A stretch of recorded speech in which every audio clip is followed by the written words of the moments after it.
Biboy Bibo!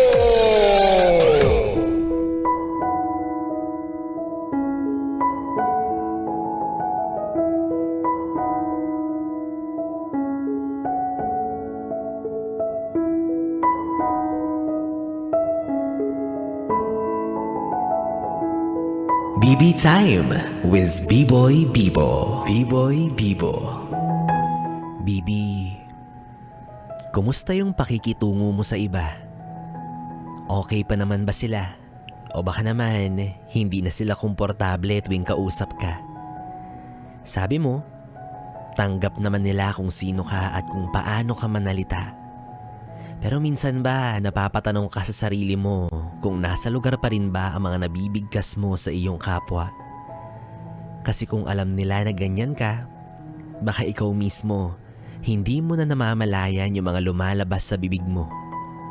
At tuwing may nasasaktan kang damdamin, paulit-ulit mong dinidepensa na sadyang prangka ka lang talaga at ayaw mong maging plastic.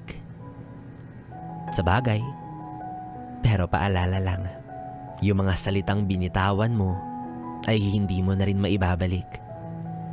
Sa isang usapan, kwentuhan o kahit bangayan, ang bawat salita at paraan kung paano mo ito binitawan ay iba't iba rin ang dating tungo sa taong iyong pinagsasalitaan.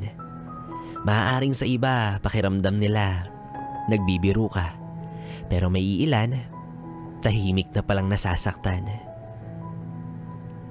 Bibi, tandaan mo, sadyang makapangyarihan ang ating kakayahan sa larangan ng pananalita. May sakit o ginhawa na naidudulot ang ating laway at dila kapag pinagana na ito ng ating bunganga. Kaya dapat tayo ay maging maingat. May mga salitang nakakalimutan. May mga salitang natatandaan. May mga salitang nakakagalak. May mga salitang nakakaiyak. May mga salitang magaan sa pakiramdam. At may mga salitang nakakabigat sa kalooban. Kumbaga, ang nasabi mo ay nasabi mo na.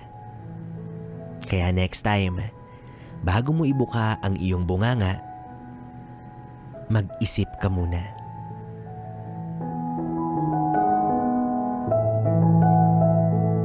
True, kasi baka pag hindi ka namin matansya, walang salisalita, baka mabigwasan ka na lang bigla.